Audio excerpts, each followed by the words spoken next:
Eu sou pai de menina. Você também é pai de menina, né, Niso? Sou pai de menina. Meninas. Eu fico... Duas meninas. Eu tenho 3. Não. E aí eu fico naquela, puta, mano, eu que vou falar, a Lu que vai falar, minha esposa. Tipo, já é o momento, não é? Aham. Eu tenho uma de 14 e 2 de 10, as gêmeas. Não parei pra falar as verdades da vida, tipo, vamos conversar. Até porque tem educação sexual na escola. Com as pequenas eu acho que é cedo demais ainda. A Mel, que é a mais velha, acho que já meio que já tá mais ligeira, já meio que aprendeu, já aprendeu assim, já ouviu na escola, na educação sexual, já conversou com a mãe. Não parei pra ter essa conversa com ela. Qual é o momento Tá, agora adequado? você vai levar, tipo, um choque de realidade. Você falou que as suas ideias são pequenas. Teoricamente, sim, são pequenas, só que existe isso daqui. E aí, 85% das crianças até os 9 anos, 85% até os 9 anos de idade, já entraram em acesso com... Posso falar aqui a palavra? Vai Pode. dar pornografia. Então, 85% até 9 anos. Até os 13 anos, 99,9%. Então, se você Já não sabe, falar... né? Já Quem sabe, vai falar... É porque, assim, pornografia não é educação. Sim. Entendeu? Então, pode ser entretenimento, etc. Nada contra, mas não é educação. E o problema é que essas crianças e adolescentes têm acesso a isso, acham que aquilo é verdadeiro, entendeu? Sim. E 80% da pornografia é violência contra a mulher.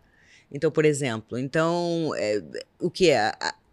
Elas não só acham que isso é verdadeiro, como tentam imitar esse comportamento na hora H. Então, quem é que você prefere que eduque seu filho? Você ou né, a pornografia? No nosso caso, que a gente tem 2 filhas, e eu já trabalho com isso até antes de estar com o Niso, elas cresceram ouvindo tudo isso. Sim. Então, para elas é muito natural. Isso é o objetivo. Tem que ter naturalidade. Isso não tem que ser vamos ter uma grande... Não, isso tem que vir aos poucos, de uma forma natural, para não dar essa conotação de que pare agora, vamos falar sobre algo difícil ou proibido.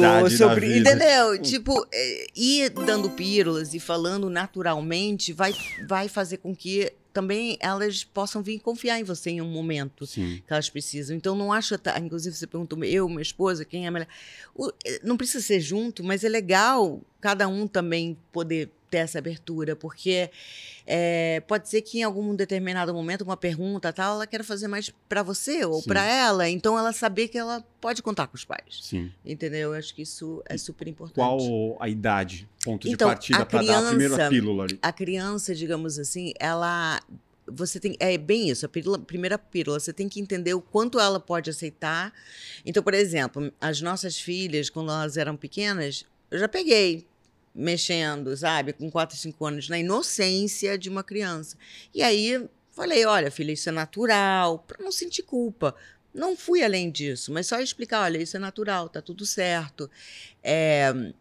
Então, vai chegando mais na idade, tipo 10 anos, por exemplo, olha, tem os meninos, eles podem... Você tá muito nova, essa brincadeira de namorar, entendeu? Você tá muito nova para isso ainda, etc. E tal. Então, tem que começar talvez pela pegada do relacionamento, etc. e tal. Mas essa sua de 14, por exemplo... Já tá namorando, ela já sabe das histórias. Entendeu? Todas. Tem que... E aí também, gente, não pode esquecer que tem que falar sobre disfunção, sobre ISTs, entendeu? Que é algo real, entendeu? Acho que depois que a HIV deu uma acalmada, a gente parou de falar sobre infecções sexualmente transmitíveis. Então, tem herpes, tem várias outras doenças que são muito complicadas, entendeu? E que podem realmente ferrar com essa vida. Então, não esquecer de falar de camisinha, né? De tudo isso. Falar sobre higiene, falar sobre menstruação, enfim.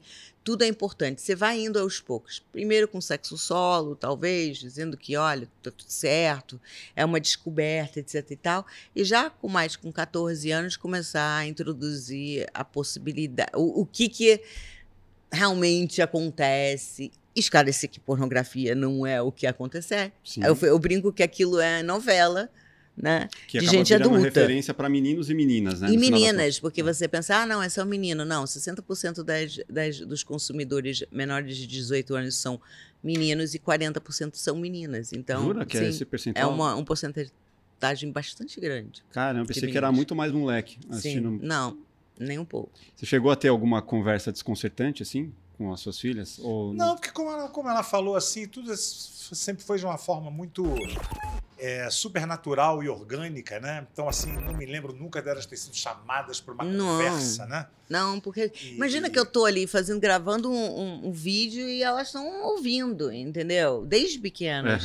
A gente tem uma marca, Vem Transar, que tem produtos. Sim. Então, desde pequenas, elas escutam essas conversas todas. Às vezes eu acho que a gente trata meio como tabu, assim, por exemplo, filmes.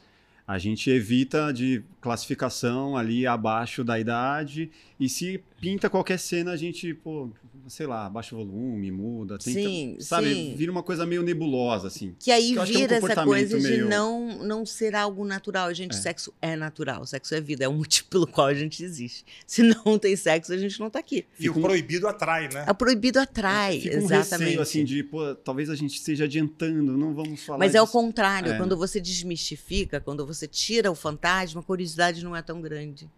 Entendeu? Então, a coisa vai mais tranquila, não tem essa ânsia de descobrir ou de fazer aquilo que... Entendeu? Quais que você acha que são os principais erros dos pais, assim?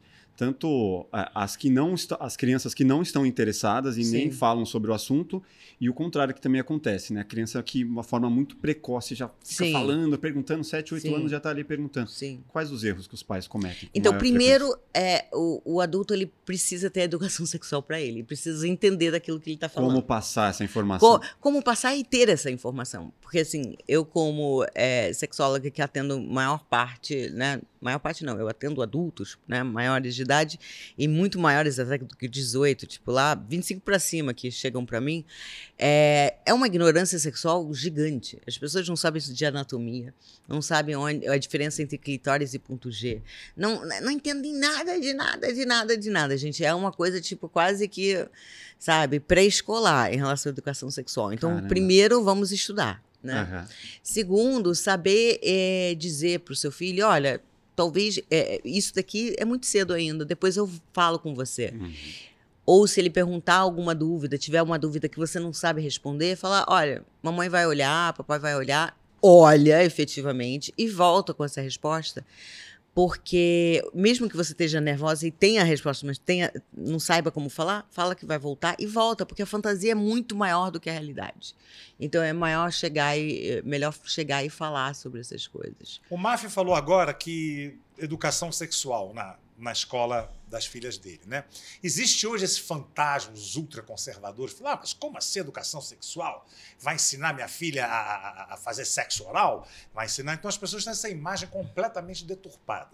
Como é que você vê, assim, qual é o conteúdo sério e importante para educação sexual nas escolas? Então, primeiro que tem 2 mitos aí. Primeiro que não tem educação sexual no Brasil inteiro, pelo menos até o governo passado, não sei se isso mudou já, mas só 2 estados obrigavam. Se eu não me engano, era São Paulo e mais algum, que não é o Rio, por exemplo, e nem BH, eu não me lembro exatamente. Não sei se isso mudou de lá para cá. Então, não é todas as escolas que têm educação sexual. Provavelmente também tem, mas assim, particular, mas numa pegada assim. Deve ser bem introdutório, uma coisa só. Tipo... E na verdade é isso. Assim, obviamente que não se ensina a transar numa educação sexual. Mas você precisa falar sobre a vulva, por exemplo, sobre o pênis, por exemplo. Ensinar anatomia, como você ensina na aula de ciências do coração, o pulmão, sei lá, outros órgãos. Você precisa ensinar o básico sobre doenças sexualmente transmitíveis, os riscos de você... Porque quando você não sabe, desconhece de um assunto, você fica muito vulnerável. Então, uma coisa que, por exemplo, acontece muito em escolas que têm educação sexual é uma criança que esteja sofrendo algum tipo de abuso em casa, por exemplo, vai poder muito mais, uma estatística assim, tipo, gigante, de mais de 80%, quase 90%, vai falar para a professora. Vai entender que aquilo é um vai abuso, dizer, né? Opa... Porque até então, porque a maior parte das questões de abuso são dentro da própria família, né? Ou pessoas que cercam a família, tios, etc. Então, a criança pode achar que isso, de certa forma, é normal ou tem alguma normalidade. Então, quando o assunto vem à tona dentro da sala de aula, cara, as chances dessa criança falar para o seu professor, para a sua professora, para alguém de confiança, é muito maior. E realmente tem um resultado muito positivo. E é muito louco que teve uma vez até que eu estava discutindo com o Daniel Silveira sobre isso. Deputado, né? E ele concordou exatamente, ele até aumentou, falou, não, é 90%. Enfim, as pessoas entendem isso, mas não, isso tem que deixar com a família. Mas tudo bem, você deixa com a família, mas e aí o abuso acontece onde? Na família. Então é completamente contraditório. Acho que a escola tem como obrigação ensinar o que ensina sobre outros órgãos. Não tem nada a ver com atividade sexual em si. E você acha que seria importante a escola também abordar isso com os pais, com reuniões, com os pais? Claro, porque, de novo, a educação sexual não é somente falha na juventude, mas também é muito falha na vida adulta. As pessoas não têm ideia do que estão fazendo. É isso aí, se você gostou desse corte, com certeza vai gostar do episódio completo. Vá aqui na descrição e pegue o link. Trouxemos Tati Presser, sexóloga há mais de 25 anos. Trouxemos também o Niso Neto, nosso apresentador do Nisológico. Se inscreva no canal, deixe seu like e até o próximo Plugado Podcast. Valeu!